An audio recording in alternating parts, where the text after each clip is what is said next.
I've heard about the strength of Jesus. I've heard about the sovereignty of Jesus. Well, there's a good church word for you. The sovereignty of Jesus. He is sovereign over death and hell and the grave. And I heard about that. But you know what nobody ever told me about, and I want to tell you about it, is how sneaky Jesus was. You're looking at me strange. You're looking at me like you've never heard that Jesus, well, when he got up from the grave, I'll prove this to you that he was sneaky. When he got up from the grave, he left while it was still dark. He left before the sun came up, and he had to knock over a few Roman guards to get out. But after he knocked them over, he slipped out and found the women and appeared to the women, but he didn't appear to a whole crowd when he got up from the grave. Why? Because he's sneaky. He's sneaky. That's why he was born like a baby in a town like Bethlehem, because he's sneaky. He wasn't born in a political capital. He was born in a backwoods town because he's sneaky. I never heard a sermon about sneaky Jesus. Maybe I should preach a whole series one time called Sneaky Jesus. Because watch him. He walks up to Cleo and he's like, what you talking about? Never mind the fact that you are God. Never mind the fact that you are resurrected. Just what you talking about. What's he doing? He's creeping on Cleo. You never heard this kind of preaching before. You think when God shows up, it's always going to be spectacular. That he's going to show up and something big's going to happen. No, he's very sneaky. He's very sneaky. He'll just sneak in to ordinary situations. He'll just sneak in ordinary moments. He'll just sneak in. He won't give you any advance notice. He won't ask you to sign a waiver. He won't put a sign in the clouds. None of that, because he's sneaky. One time Peter was in a storm and Jesus came walking out on the water and everybody said, it's a ghost. No, it's Jesus. But he's sneaky. He sneaks up on him. He snuck up in the locked doors when they were waiting for him. He snuck up on Cleo. What makes you think he's not sneaking up on you today? Just because you can't feel him doesn't mean he's not with you. He's sneaky. He's sneaky. He sneaks out of the tomb and he sneaks up on Cleo. Let me tell you what he was doing up on the cross. This is what they didn't understand. And this is why they fled. And this is why they lost their hope, because all they saw was death. But Jesus didn't die so that death could reign. He died to bring victory into the earth. But he couldn't bring victory into the earth looking like victory. He had to dress it up like death and hang it on a cross because he's sneaky.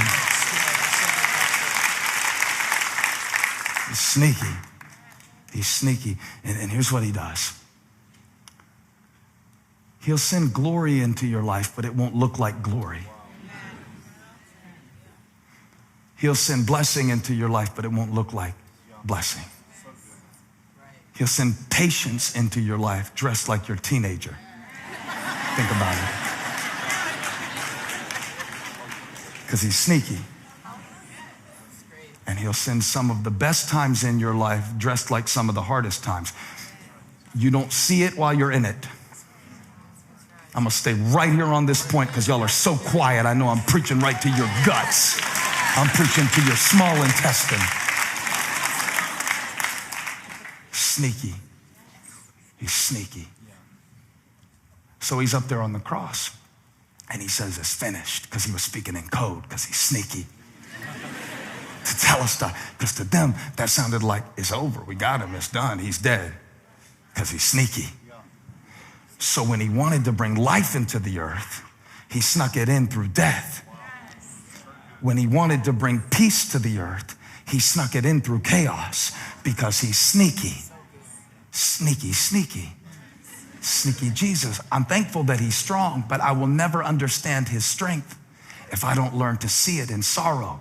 Because sometimes God will sneak the strength that you've been praying for in your life through the sorrow. Talk to me. Y'all don't have to be quiet. Don't let these people make you quiet. Talk to me. Don't let them intimidate you.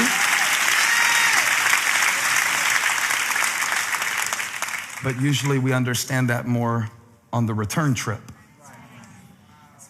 So they walked all 7 miles, but they didn't recognize Jesus. They were kept from recognizing him. They were kept from recognizing him until he sits down at the table. Watch how sneaky he is. Takes the bread, blesses it, and breaks it. You see what he's doing? Because that's what had happened to his body. Because that's what had happened to their hope. Because that's what always has to happen in your life before you really see the glory of God.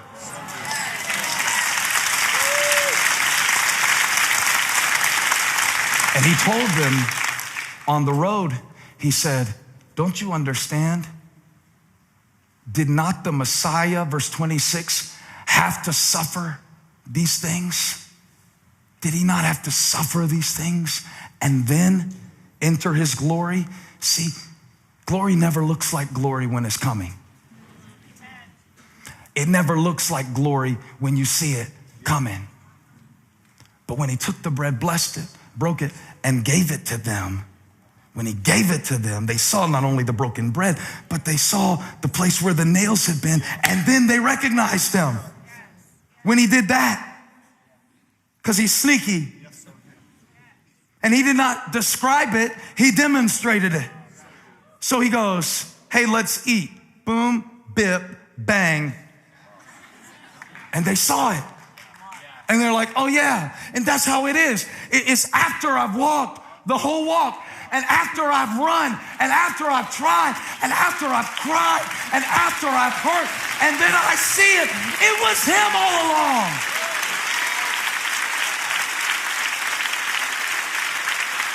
You had to suffer. But you don't get it while you're in it. I mean, let's be real. Sometimes our memory is much more enjoyable than our experience. I'm talking about family vacation now.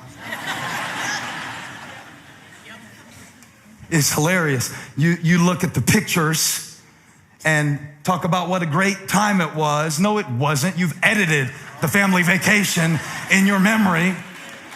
You've clipped it together. You took out the part where you threatened to give the kids up for adoption.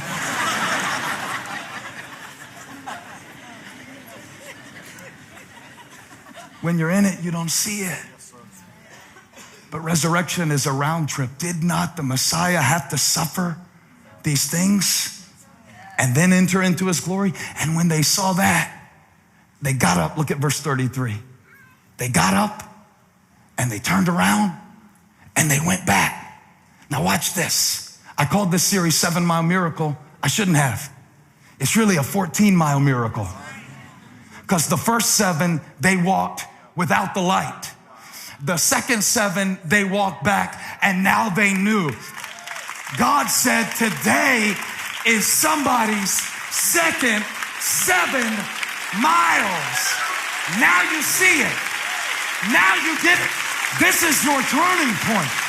This is that moment where you see he was with me all along. It's turnaround time. It's turnaround time. It's turnaround time. I walked 7 miles in shame, but now I'm walking this second 7 in freedom. This is my turning point. I'm not staying in Emmaus. And so they walked back to Jerusalem, and they got together with Peter and the disciples, and Jesus snuck into the room and he revealed himself and he said, peace, peace. He released. Now let me point out something to you that every sneakerhead in here will understand. There is a difference between the reveal and the release. Why do they show you the shoe 3 months before they will sell it to you? Let me break it down another way. You remember when the iPad first came out? No? Well, let me remind you. For me, it was a big deal because I thought, well, I'm gonna get one of those and I'm gonna preach from it. And I'll be cutting edge, preaching from my iPad. I looked so cool preaching from my iPad. And Steve Jobs did a reveal where he went through the iPad and all the features of the iPad. And I saw it, and I was so excited to get an iPad. And I told one of our staff members, I said, I'm going to go get one of those tomorrow. And they said, no, you're not. I said, yes, I am. I said, I'm going to get one. I'm going to be one of the first preachers in America. I might not be the smartest preacher in America, but I might not be one of the best either, but I will be one of the first to preach from an iPad. I'm going to get an iPad. They said, you can't go get an iPad. It's not going to be out for several months because there is a space between the reveal and the release.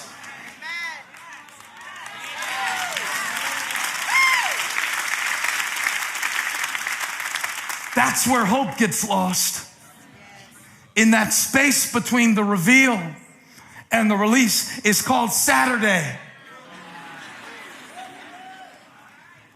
It's when you're sitting around and you thought God was gonna, and you just knew God was gonna, and you were sure that they would never, and then they did.